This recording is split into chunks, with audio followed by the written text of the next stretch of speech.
Bienvenidos a la sección número 2 de la serie ¿Habrá mundanalidad en los 144,000 sellados?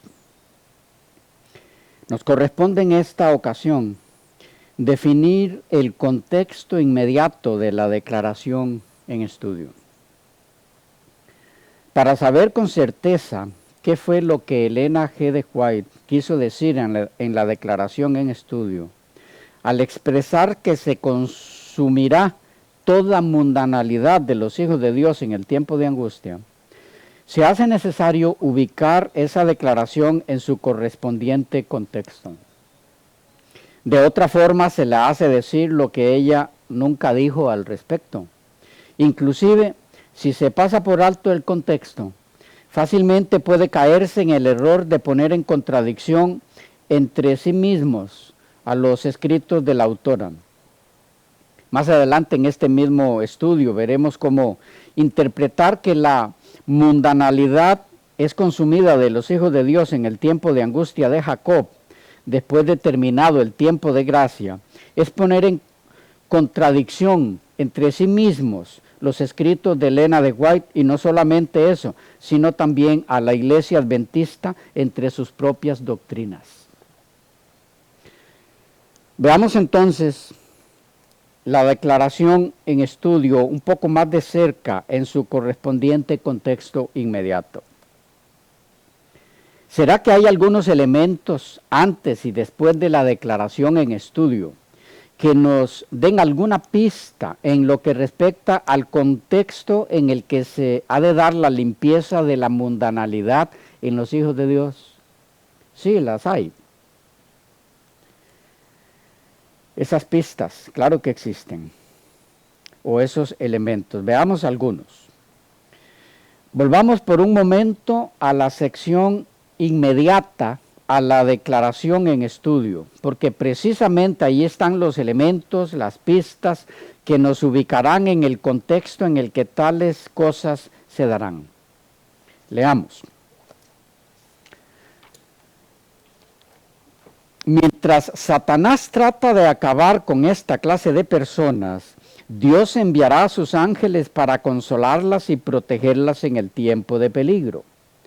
Los asaltos de Satanás son feroces y resueltos, sus engaños terribles, pero el ojo de Dios descansa sobre su pueblo y su oído escucha su súplica. Su aflicción es grande, las llamas del horno parecen estar a punto de consumirlos, pero el refinador los sacará como oro purificado por el fuego. El amor de Dios para con sus hijos durante el período de su prueba más dura es tan grande y tan tierno como en los días de su mayor prosperidad. Pero necesitan pasar por el horno de fuego. Debe consumirse su mundanalidad para que la imagen de Cristo se refleje perfectamente. Bien. Allí tenemos el contexto inmediato de la declaración en estudio. ¿Cuáles son los elementos que definen el contexto en el que se darán los hechos que se describen aquí? Varios, todos en la página 679 de la edición que hemos leído, 1954. Número 1, tiempo de gran peligro. Número 2, tiempo de aflicción para el pueblo de Dios. Número 3, tiempo en el que el refinador los purifica en su horno. Número 4, tiempo de su prueba más dura. Número 5, tiempo de apuro y angustia. La frase, los tiempos de apuro y angustia, es como inicia el siguiente párrafo inmediato a la frase en estudio. Textualmente dice: los tiempos de apuro y angustia que nos esperan requieren una fe capaz de soportar el cansancio, la demora y el hambre. Una fe que no desmaye a pesar de las pruebas más duras. El tiempo de gracia les es concedido a todos a fin de que se preparen para aquel momento. Siempre en la línea del contexto, hay que decir que la declaración en estudio se encuentra en un capítulo titulado El tiempo de angustia. Y esto posiblemente ha hecho que algunos concluyan que todo lo mencionado en ese capítulo debe entonces darse durante el tiempo de angustia posterior al fin del tiempo de gracia. Pero concluir eso es andar demasiado rápido sobre un terreno delicado. ¿Por qué? Porque cualquiera que haya leído este capítulo detenidamente y no a la ligera, habrá encontrado que se hace alusión en él a acontecimientos que tendrán lugar durante el tiempo de angustia de Jacob, posterior al fin del tiempo de gracia, como también a acontecimientos que tendrán lugar durante el tiempo de angustia previo, que tiene lugar mientras todavía hay tiempo de gracia. Algunos ejemplos de que se trata en este capítulo acontecimientos exclusivos del tiempo de angustia de Jacob, posterior al fin del tiempo de gracia, como también de acontecimientos del tiempo de angustia previo, más conocido como el pequeño tiempo de angustia, que se da mientras todavía hay gracia y por lo tanto oportunidad para confesión, perdón y limpieza del pecado, porque Jesús aún intercede. Número 1. Algunos acontecimientos durante el tiempo de angustia posterior al tiempo de gracia o después de acabado el tiempo de gracia. Tenemos el fin del ofrecimiento de la misericordia divina al pecador para perdón y limpieza. Cuando termine el mensaje del tercer ángel, estoy ahora leyendo del mismo contexto. Cuando termine el mensaje del tercer ángel, la misericordia divina no intercederá más por los habitantes culpables de la tierra. En segundo lugar, los hijos de Dios habrán sido ya sellados. La declaración dice: un ángel que regresa de la tierra anuncia que su obra está terminada. El mundo ha sido sometido a la prueba final y todos los que han resultado fieles a los preceptos divinos han recibido el sello del Dios vivo. Estoy leyendo de la página 671. Un tercer aspecto, relacionado siempre con lo mismo. Se ha dado el fin de la intercesión de Cristo. En la misma página dice: entonces Jesús dejará de interceder en el santuario celestial, levantará sus manos y con gran voz dirá: hecho es, y toda la hueste de los ángeles depositarán sus coronas mientras él anuncia en tono solemne: el que es injusto sea injusto aún, y el que es sucio sea sucio aún, y el que es justo sea justo aún, y el que es santo sea santo, sea aún santo. Apocalipsis 22:11. Cada caso ha sido fallado para vida o para muerte. Así termina la declaración. Un cuarto aspecto, como resultado del anterior, Cristo abandona el santuario. Página 672. Noten que todo esto es en el mismo capítulo. Dice: cuando Él abandone el santuario, las tinieblas envolverán a los habitantes de la tierra. Durante ese tiempo terrible, los justos vivirán sin intercesor a la vista del Santo Dios. Bien, hay más eventos, pero los dejamos por ahí. Veamos ahora algunos eventos mencionados en el mismo capítulo, pero que tienen lugar durante el tiempo de angustia previo al tiempo de angustia de Jacob. Eventos que se dan aun cuando no ha acabado el tiempo de gracia. 1. Ley dominical, página 673. Dice: una vez que el sábado llegue a ser el punto especial de controversia en toda la cristiandad y las autoridades religiosas y civiles se unan para imponer la observancia del domingo, la negativa persistente por parte de una pequeña minoría de ceder a la exigencia popular la convertirá en objeto de execración universal. Se demandará con insistencia que no se tolere a los pocos que se oponen a la institución de la Iglesia y a una ley del Estado, pues vale más que esos pocos sufran y no que naciones enteras sean precipitadas a la confusión y anarquía. 2. Tiempo de oportunidad para confesión y perdón, tipificado en el caso de Jacob, página 675. Dice, durante mucho tiempo ha sufrido, hablando de Jacob, perplejidades, remordimientos y angustia a causa de su pecado. Ahora debe obtener la seguridad de que ha sido perdonado.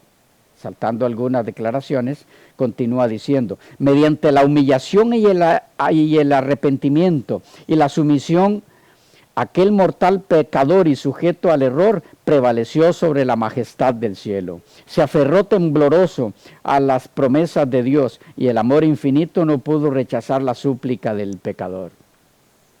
Nótese que aquí Jacob es representante de los que han de recibir perdón de sus pecados. Y eso solo puede darse mientras Cristo intercede. Hay arrepentimiento en él y eso no ocurre cuando el Espíritu Santo ya no interviene en el hombre. Por lo tanto, ese acto de Jacob representa a los que todavía se pueden arrepentir por la misma razón. Aún hay tiempo de gracia porque aún hay intercesor. Ahora bien, siendo que se hace referencia en el mismo capítulo a eventos tanto del tiempo de angustia posterior al fin del tiempo de gracia, como a eventos del tiempo de angustia previo o pequeño tiempo de angustia donde todavía hay gracia, ¿cómo saber entonces en cuál de los dos periodos de tiempo se ubica la declaración en estudio respecto a la mundanalidad que es quitada de los hijos de Dios? Eso es sencillo. Lo que se requiere en tal caso es analizar los elementos inmediatos que están alrededor de dicha declaración. Elementos que ya enlistamos. Ahora detallémoslos o veámoslos más de cerca, porque esos elementos son los que nos dirán en cuál de los dos periodos de angustia es que está ubicada esa declaración. Uno de esos elementos claves, tiempo de gran peligro, cuando el papado se una con el protestantismo y se dé la ley dominical. En Mensajes Selectos, tomo 2, la edición 1967, páginas 422 y 423, edición digital, dice, la gran crisis está sobreviniendo sobre el mundo. Las escrituras enseñan que el papado reconquistará su perdida supremacía y que volverán a encenderse los fuegos de la persecución mediante las concesiones contemporizadoras del así llamado mundo protestante. En este tiempo de peligro podremos resistir únicamente en la medida en que tengamos la verdad y el poder de Dios. Los hombres pueden conocer la verdad solo siendo partícipes de la naturaleza divina. Y en Maranata, el Señor viene, la edición 2008, 20 de junio, dice, vendrá el tiempo cuando la ley de Dios en un sentido especial será invalidada en este país, refiriéndose a Estados Unidos. Los gobernantes de esta nación, mediante acuerdo legislativo, pondrán en vigencia la ley dominical y entonces los hijos de Dios estarán en gran peligro. Puede verse como en la concepción de Elena de White, el evento conocido como la ley dominical, con todo lo que implica, siempre fue visto como un evento de gran peligro para el pueblo de Dios. Por lo tanto, es perfectamente válido que se entienda en el párrafo que contiene nuestra frase en estudio, la alusión al tiempo de peligro, como los acontecimientos que giran en torno a la ley dominical con todas sus consecuencias para los hijos de Dios.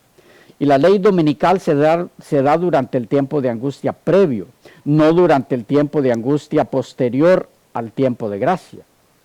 Lo que se da en el tiempo de angustia posterior al tiempo de gracia y relacionado con la ley dominical son otros elementos, otros eventos, pero no la promulgación de la ley en sí, que ya habrá tenido lugar en el tiempo de angustia previo. ¿Qué otro elemento hay allí?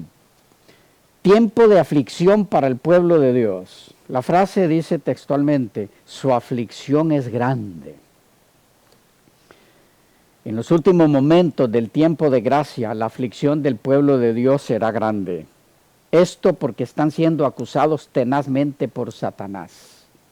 Elena de White lo expresó así, en Palabras de Vida del Gran Maestro, edición 1971, la página 131. El pueblo de Dios está representado aquí, Zacarías capítulo 3, por un criminal en el juicio. Josué, como sumo sacerdote, está pidiendo una bendición para su pueblo que está en gran aflicción. Mientras está intercediendo delante de Dios, Satanás está a su diestra como adversario suyo. Acusa a los hijos de Dios y hace aparecer su caso tan desesperado como sea posible. Presenta delante del Señor sus malas acciones y defectos. Muestra sus faltas y fracasos, esperando que aparezcan de tal carácter a los ojos de Cristo que Él no les preste ayuda en su gran necesidad. Josué, como representante del pueblo de Dios, está bajo la condenación, vestido de ropas inmundas. Consciente de los pecados de su pueblo, se siente abatido por el desaliento. Satanás oprime su alma con una sensación de culpabilidad que lo hace sentirse casi sin esperanza. Sin embargo, allí está como suplicante frente a la oposición de Satanás. Entonces, hermanos queridos, ¿hay una gran aflicción en el pueblo de Dios antes de que concluya el tiempo de gracia? Por supuesto que sí. Y eso es durante el tiempo de angustia previo. Ahora, ¿hay aflicción del pueblo de Dios durante el tiempo de angustia posterior al fin del tiempo de gracia? Sí, también la hay. Y Elena de White habla bastante de ella.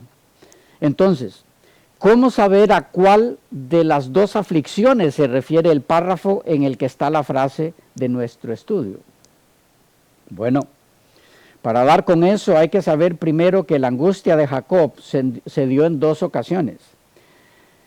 Y me refiero a Jacob, el personaje. Y cada uno de esos dos episodios tenía un propósito distinto, aunque complementario.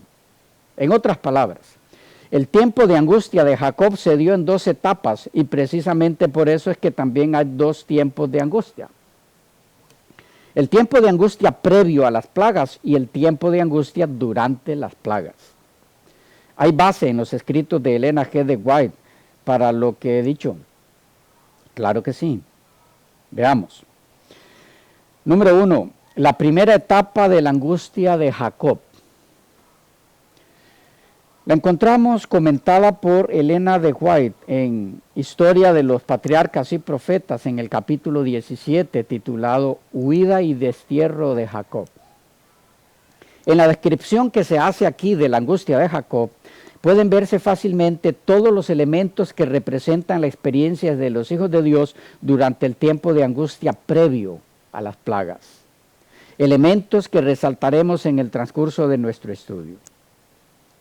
Leamos, en este caso, de el capítulo mencionado, o titulado Historia y destierro de Jacob. Dice así. Amenazado de muerte, ahí ya va el primer elemento. Amenazado de muerte por la ira de Esaú, Jacob salió fugitivo, segundo elemento, de la casa de su padre, pero llevó consigo la bendición paterna, tercer elemento. Isaac le había renovado la promesa del pacto, cuarto elemento. Y como heredero de ella le había mandado que tomase esposa de entre la familia de su madre en Mesopotamia. Sin embargo, Jacob emprendió su solitario viaje con un corazón profundamente acongojado. Quinto elemento. Vayan ustedes mirando los elementos. Yo los estoy mencionando, esos no están en la declaración. Con solo su báculo en la mano, debía viajar durante varios días por una región habitada por tribus indómitas y errantes. Dominado por su remordimiento y timidez, sexto elemento, trató de evitar a los hombres para no ser hallado por su airado hermano. Temía haber perdido para siempre la bendición que Dios había tratado de darle, séptimo elemento. Y Satanás estaba listo para atormentarlo con sus tentaciones, octavo elemento. La noche del segundo día le encontró lejos de las tiendas de su padre, noveno elemento. Se sentía desechado, décimo elemento. Y sabía que toda su tribulación había venido sobre él por su propio proceder erróneo, undécimo elemento. Las tinieblas de la desesperación oprimían su alma, 12º elemento, y apenas se atrevía a orar, elemento número 13. Sin embargo, estaba tan completamente solo que sentía como nunca antes la necesidad de la protección de Dios, elemento 14. Llorando y con profunda humildad confesó su pecado, elemento 15. Y pidió que se le diera alguna evidencia de que no estaba completamente abandonado, pero su corazón agobiado no encontraba alivio. Había perdido toda confianza en sí mismo, elemento 16. Y temía haber sido desechado por el Dios de sus padres, pero Dios no abandonó a Jacob. Su misericordia alcanzaba todavía, elemento 17. Su misericordia alcanzaba todavía a su errante y desconfiado siervo. Compasivamente el Señor reveló a Jacob precisamente lo que necesitaba, un Salvador. Había pecado, pero su corazón se llenó de gratitud cuando vio revelado un camino por el cual podría ser restituido a la gracia de Dios. Elemento 18. ¿Qué tenemos aquí? Tenemos un tiempo de angustia de Jacob donde hay amenaza de muerte, decreto de muerte, en este caso por su hermano. Huida como fugitivo, bendición de su padre, la promesa del pacto, solitario y con su corazón profundamente acongojado, dominado por su remordimiento, convicción de culpa, temor de perder la bendición divina, Satanás listo para atormentarlo, lejos de la casa del Padre, se sentía desechado, tribulación por su propio proceder erróneo, sus pecados. Las tinieblas de la desesperación oprimían su alma. Apenas se atrevía a orar. Sentía como nunca antes la necesidad de la protección divina. Con llanto y humildad confesó su pecado. Había perdido toda confianza en sí mismo. Al alcance todavía de la misericordia divina, estamos hablando de la gracia, agradecido por saber que había un camino todavía para ser restituido por la gracia de Dios. Bien, todos y cada uno de estos elementos se repetirán en la experiencia de los hijos de Dios durante el tiempo de angustia previo. Ahora, veamos el tiempo de angustia durante las plagas, o lo que es lo mismo, posterior al tiempo de gracia. Miremos sus elementos y podremos entonces captar claramente la marcada diferencia entre algunos de los elementos que caracterizan a ambos tiempos de angustia de Jacob, aun cuando otros se repiten, y entonces podremos percibir con facilidad cuál de los dos tiempos de angustia es el contexto de nuestra frase en estudio. O sea, en cuál de los dos tiempos de angustia es que se elimina de los hijos de Dios la mundanalidad. No olvidemos que ese es el punto en análisis. No perdamos de vista eso. Quedamos por aquí. Nos vemos en la próxima sección.